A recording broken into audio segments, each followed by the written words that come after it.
ሰላም ሰላም እንዴት ናችሁ? ሰላም ናችሁ? እኔ ልዑል እግዚአብሔር የተመሰገነ ይሁን በጣም ደህና ነኝ። በቅድሚያ ወደዚህ ቻናል እንኳን ደህና መጣችሁ እያልኩኝ ለዚህ ቻናል አዲስ ከሆናችሁ ሰብስክራይብ የምትለዋ ምልክት ተጭናችሁ ዘወትር የምለቃቸው ቪዲዮዎች ይደርሷችሁ ዘንድ የደወል ምልክቷን ትጫኑና የዘወትር ተከታታዮች ትሆኑ ዘንድ በአክብሮት ጋብዛለሁኝ። አብራችሁ ይላላችሁ ለምታበረታቱኝ፣ ሼር ላይክ ለምታደርጉልኝ ከልብ የሆነ ምስጋናዬን አቀርባለሁኝ።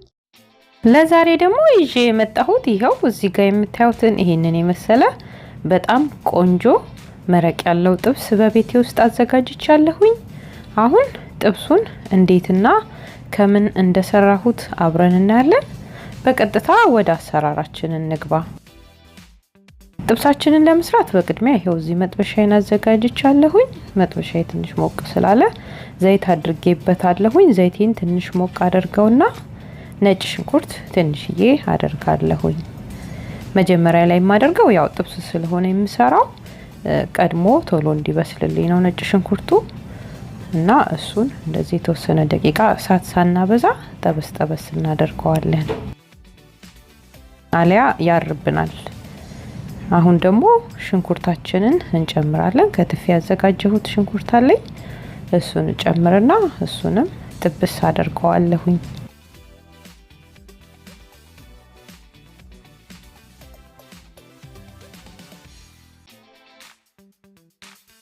ሽንኩርት የፈለጋችሁትን አይነት ሽንኩርት መጠቀም ትችላላችሁ። እኔ ይሄኛውን ነጣ የሚለውን ሽንኩርት ነው የተጠቀምኩት እና እሱን እንደዚህ ቆንጆ አድርጌ እጠብሰዋለሁኝ። ሽንኩርቴን እንደምታዩት ይሄው እንደዚህ አድርጌ ጠብሼዋለሁኝ።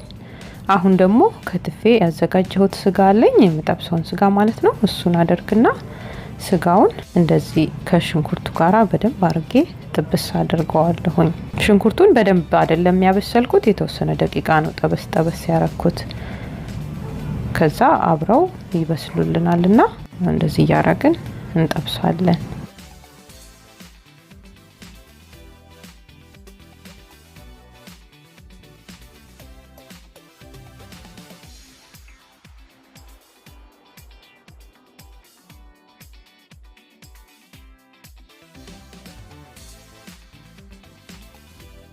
ሽንኩርቱን መጨረሻ ላይ ማድረግ ይቻላል፣ ግን ያው እንደዚህ ያደረኩት መረቅ ያለው እንዲሆን ስለፈለኩኝ ቆንጆ ሆኖ ሽንኩርቱ ይበስላል። ከዛ በኋላ ሽንኩርቱን ለመመገብ ምቹ ስለሚሆንልን ነው ሽንኩርቱን አስቀድሜ የጠበስኩትና እንደዚህ ያደረግን የተወሰነ ደቂቃ እናበስሉ።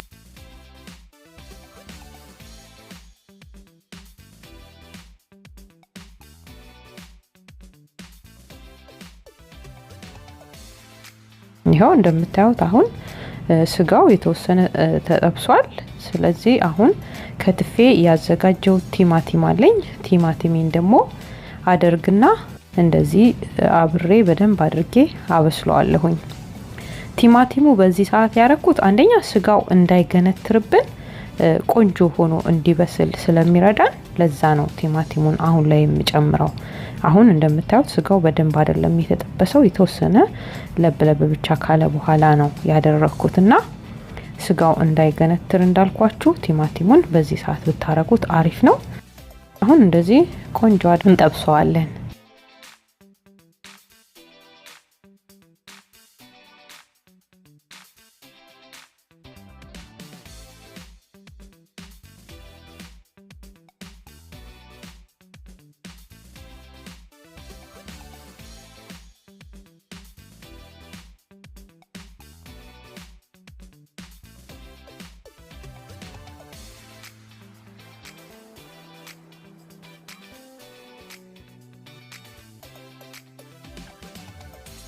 ይሄውላችሁ አሁን እንደምታዩት አሪፍ ሆኖ እየተጠበሰልኝ ነው ያለው እና እንደዚህ እያደረኩኝ ስጋው እስኪበስል ድረስ የሚያስፈልጉንን ነገሮች እየጨመረን። አሁን ደግሞ ጨው አላደረኩበትም፣ ጨውን እጨምራለሁኝ።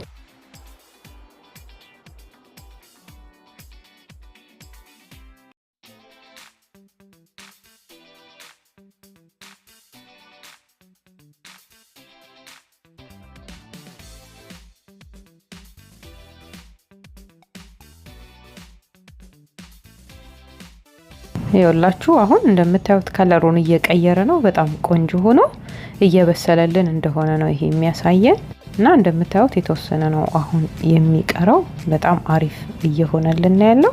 አሁን ደግሞ ቅቤ አደርግበታለሁኝ። እኔ የተነጠረ ቀለጥ ያለ ቅቤ ነው ያለኝ።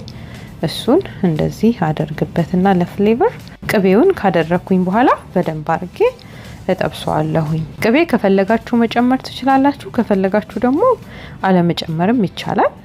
ግን ያው እንደ ፍላጎታችን ነው። ፍሌቨሩን ግን በጣም አሪፍ ስለሚያደርግልን እንደዚህ በቅቤ አድርገን ብንጠብስ አሪፍ ነው። ይሄው እንደምታዩት አሁን የቅቤውም ከለር ስላለ በጣም ቆንጆ የሚያምር ነው ጥብሳችን እየሆነልን ያለው። እንደዚህ እያደረግን ስጋው እስኪበስል ድረስ እንጠብሰዋለን።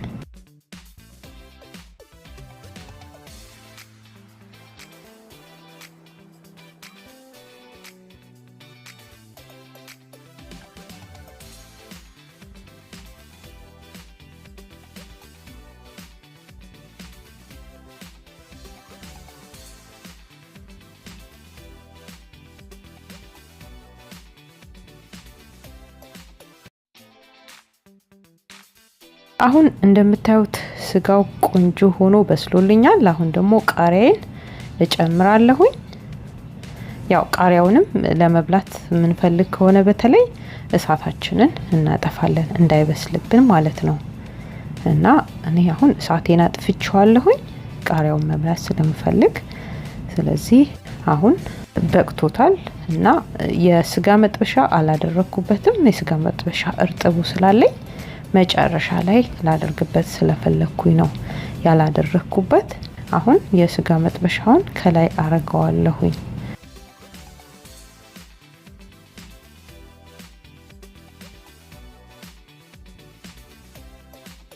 አሁን ሳህናችን ላይ እናደርግና እናቀርበዋለን።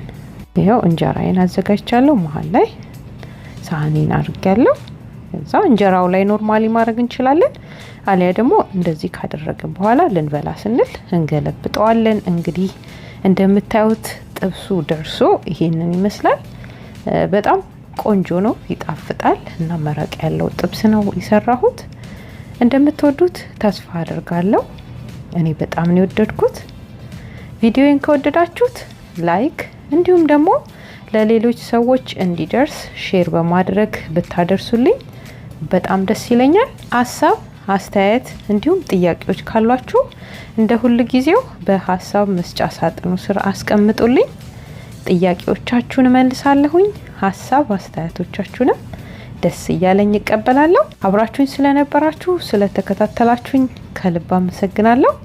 በሌላ ቪዲዮ እስክንገናኝ ቸርን ሰንብት። ባይ ባይ ወዶቼ።